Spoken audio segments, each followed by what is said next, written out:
చెన్నై చపాక్ స్టేడియంలో CSK team Boney కొట్టింది. ముంబై ఇండియన్స్తో జరిగిన మ్యాచ్లో కాస్త టెన్షన్ పెట్టినప్పటికీ చివర్లో అయితే కంఫర్టబుల్గా గేమ్ను ఫినిష్ చేశారు. ఈ మ్యాచ్లో అయితే సీఎస్కే టీం మరోసారి తమ హోమ్ గ్రౌండ్లో చాలా మంచి పెర్ఫార్మెన్స్ ఇచ్చారు.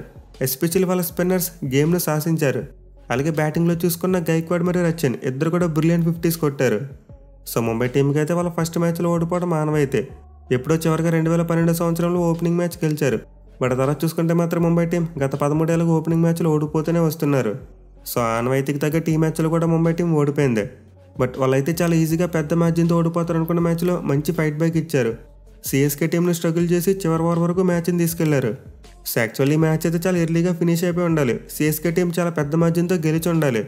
బట్ రుతురాజ్ గైక్వాడ్ వికెట్ పడిన తర్వాత ముంబై టీం సీఎస్కే టీంని కష్టపెట్టింది. దీనివల్ల లాస్ట్ ఓవర్ వరకు మ్యాచ్ వెళ్ళింది అండ్ సీఎస్కే టీం 4 వికెట్ల తేడాతో మాత్రమే గెలిచారు. సో ఈ మ్యాచ్లో అయితే సీఎస్కే టీం టాస్ గెలిచి ముందుగా ఫీల్డింగ్ తీసుకుంది. అయితే వాళ్ళ టీం కాంబినేషన్లో చూసుకుంటే మాత్రం ఒక సర్ప్రైజ్. వాళ్ళ మెయిన్ పేస్ బౌలర్ మతీష పతిరానాని ఈ మ్యాచ్లో ఆడించలేదు. పోనీ అతనికి ఏమైనా ఇంజరీ ఉందంటే అలాంటి అప్డేట్ ఏమీ రాలేదు.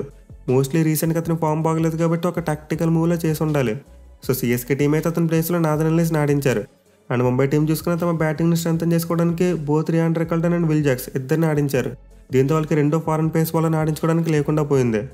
సో టాస్ ఓడిపోయి ముందుగా బ్యాటింగ్ వచ్చిన ముంబై టీంకు అంత మంచి స్టార్ట్ రాలేదు.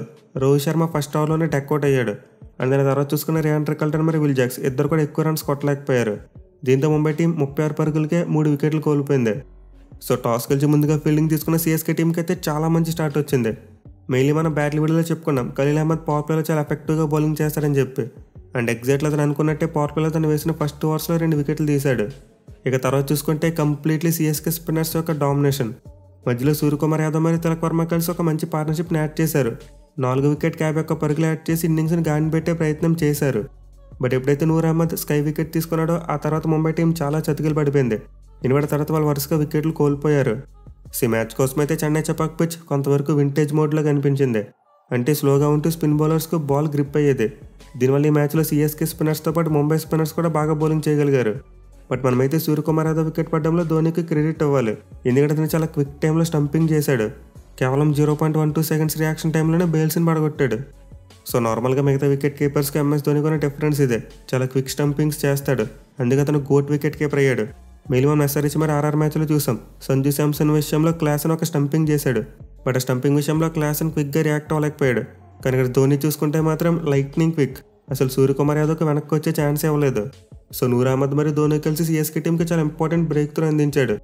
ఇక తర్వాత చూసుకుంటే ముంబై టీం యొక్క రన్ రేట్ పడిపోయింది. అలాగే వికెట్స్ కూడా కంటిన్యూస్గా కోల్పోయారు. ఎస్పెషల్లీ నూర్ అహ్మద్ 13 ఓవర్లు విజృంభించి బౌలింగ్ చేశాడు. ముందు రాబిన్ మింజ్ని అవుట్ చేస్తే తర్వాత తిలక్ వర్మను ఒక బ్రిలియంట్ బాల్తో అవుట్ చేశాడు. సో ఎప్పుడైతే ముంబై టీం తిలక్ వర్మ వికెట్ కోల్పోయిందో ఇంకా వాళ్ళకి భారీ స్కోర్ కొట్టేందుకు ఛాన్స్ పోయింది. ఎందుకంటే ముంబైకి టాప్ 5 తర్వాత అంత సాలిడ్ బ్యాటింగ్ లేదు. బట్ వాళ్ళు 13 ఓవర్లకే 6 వికెట్లు కోల్పోయారు. ఈవెన్ తర్వాత కూడా నూర్ అహ్మద్ తన చివరి ఓవర్లో క్రీజులో సెట్ అయిన నమందిర్ వికెట్ తీసుకున్నాడు. సో క్లియర్లీ ముంబై బ్యాట్స్మెన్ అయితే ఆఫ్ఘన్ స్పిన్నర్ని పిక్ చేయలేకపోయారు. అతను వేసే బాల్స్ని మిస్రీడ్ చేసి క్రూషియల్ టైమ్స్లో తమ వికెట్లను సమర్పించుకున్నారు. At the same time Noor Ahmad accuracy కూడా స్పాట్ ఆన్, ఎక్కడ కూడా లూజ్ బాల్స్ వేయలేదు. స్టంప్స్ లైన్లో బౌలింగ్ చేస్తే వీళ్ళంతా కూడా మంచిగా మెయింటైన్ చేశాడు. సో నూర్ అహ్మద్ మ్యాచ్కి తర్వాత అయితే ముంబై టీం అసలు 140 అయినా సరే కొడుతుందని చెప్పి డౌట్స్ వచ్చాయి. మిగిలిన టీం 18 ఓవర్స్లో 128 రన్స్కి 8 వికెట్లు కోల్పోయింది. బట్ చివరిలో చూసుకుంటే దీపక్ చార్ గేమ్ని బాగా ఫినిష్ చేశాడు. 15 బంతుల్లో 28 పరుగులు చేశాడు. దీనివల్ల ముంబై టీం లాస్ట్ ఓవర్స్లో ఎక్కువ రన్స్ కొట్టింది. ఇన్ఫాక్ట్ వాళ్ళు ఓవరాల్గా 155 రన్స్ కొట్టి ఒక మంచి రెస్పెక్టబుల్ టోటల్ అయితే అందుకున్నారు. But anyway to be frank Mumbai team అయితే 170 రన్స్ కొట్టి ఉండాలి. ఎస్పెషల్లీ సూర్య మరియు తిలక్ వర్మ పార్ట్నర్షిప్ తర్వాత మార్కుకి వెళ్తారేమో అనిపించింది. కానీ నూర్ అహ్మద్ ట్రాప్లో పడ్డ ముంబై టీం ఆ మార్క్ని అయితే రీచ్ కాలేకపోయింది. ఈవెన్ అతనితో పాటు మిగతా స్పిన్నర్స్ కూడా బ్రిలియంట్ బౌలింగ్ చేశారు. ఎక్స్పీరియన్స్డ్ జడేజా అండ్ అశ్విన్ ఇద్దరు కూడా చాలా కట్టుదిట్టంగా బౌలింగ్ చేశారు. మిగిలిన అశ్విన్ అయితే 4 ఓవర్స్లో 31 రన్స్ మాత్రం ఇచ్చి 1 వికెట్ తీసుకున్నాడు. అలాగే జడేజా వికెట్ తీయలేకపోయినప్పటికీ 7 ఎకానమీతో బౌలింగ్ చేశాడు. సో మనమైతే ర్యాంకింగ్ వీడియోస్లో చెప్పుకున్నాం అశ్విన్, జడేజా మరియు నూర్ అహ్మద్ ఈ స్పిన్ కాంబినేషన్ చెన్నై చపాక్లో చాలా డేంజరస్గా ఉంటుందని చెప్పి. అండ్ అదైతే ఫస్ట్ మ్యాచ్లోనే ప్రూవ్ అయిపోయింది. వీళ్ళు ముగ్గురు కలిసి ముంబై బ్యాటింగ్ని డిస్ట్రాయ్ చేశారు. అయితే మనం వీళ్ళతో పాటు ఖలీల్ అహ్మద్ కూడా చాలా క్రెడిట్ ఇవ్వాలి. డెత్ ఓవర్స్లో కొంతవరకు రన్స్ ఇచ్చినప్పటికీ పవర్ ప్లేలో మాత్రం బ్రిలియంట్ బౌలింగ్ చేశాడు. ఓవరాల్గా 4 ఓవర్స్లో 29 రన్స్ మాత్రం ఇచ్చి 3 వికెట్లు తీసుకున్నాడు. ఈ మ్యాచ్లో అయితే 4 బౌలర్స్ చాలా మంచి ఆల్రౌండ్స్గా కనబరిచారు. బట్ స్టిల్ వాళ్ళైతే డెత్ ఓవర్స్లో క్లియర్లీ పతిరానాని మిస్ అయ్యారు. అతను అనుకుంటుంటే ముంబై టీం స్కోర్ 150 దాటి ఉండేది కాదు. సో మేబీ నెక్స్ట్ మ్యాచ్లో సీఎస్కే టీం శామ్ కరణ్ లేదా నాథన్ ఎల్లిస్ ఇద్దరిలో ఒకరిని డ్రాప్ చేసి అతను వెనక్కి తీసుకురావాలి.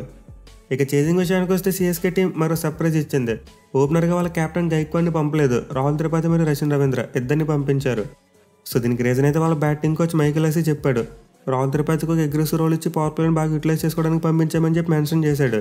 బట్ అదైతే బ్యాక్ ఫైర్ అయింది. అతను త్వరగా అవుట్ అయిపోయాడు. సో ఇనిషియల్గా అయితే ముంబై టీంకి దీపక్ చార్ బ్రేక్ త్రూ అందించాడు. బట్ ఆ తర్వాత చూసుకుంటే మాత్రం ప్యూర్ గైక్వాడ్ మ్యాడ్నెస్. అసలు నిజంగా మైండ్ బ్లోయింగ్ బ్యాటింగ్ చేశాడు భయ్య.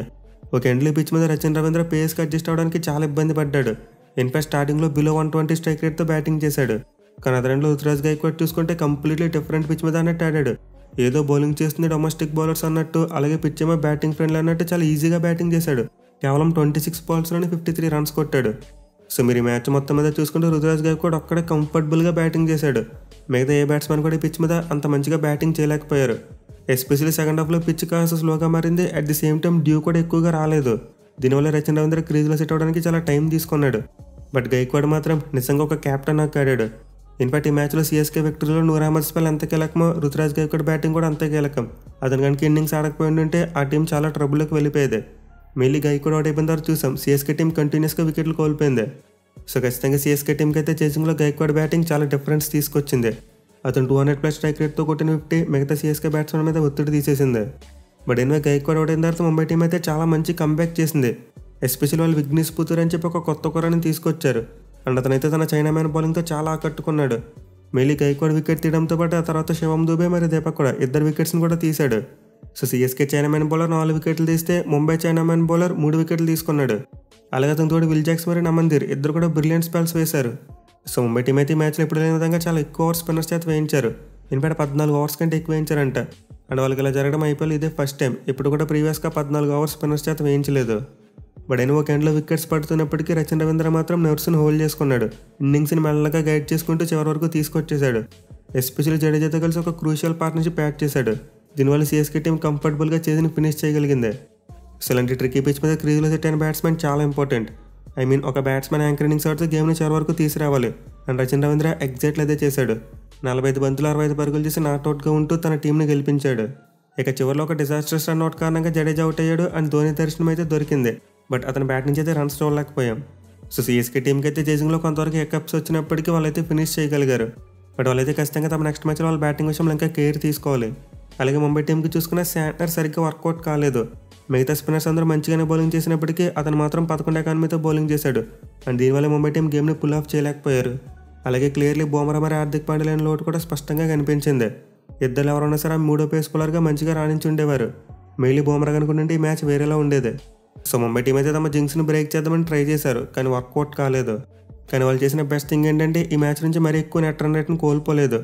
అయితే సిఎస్కే టీం ఈ మ్యాచ్ని 16 ఓవర్స్లోనే కొట్టేసి ఉంటే వాళ్ళకి ఎక్కువ నెట్ రన్ రేట్ పోయేది. బట్ ముంబై టీం మాత్రం చివరి వరకు గేమ్ని తీసుకొచ్చి చాలా క్లోజ్ మార్జిన్తో ఓడిపోయారు. చూడాలి మరి తమ 2వ మ్యాచ్లో అయినా సరే ముంబై టీం కంబ్యాక్ ఇచ్చి గెలుస్తారా లేదా అనేది.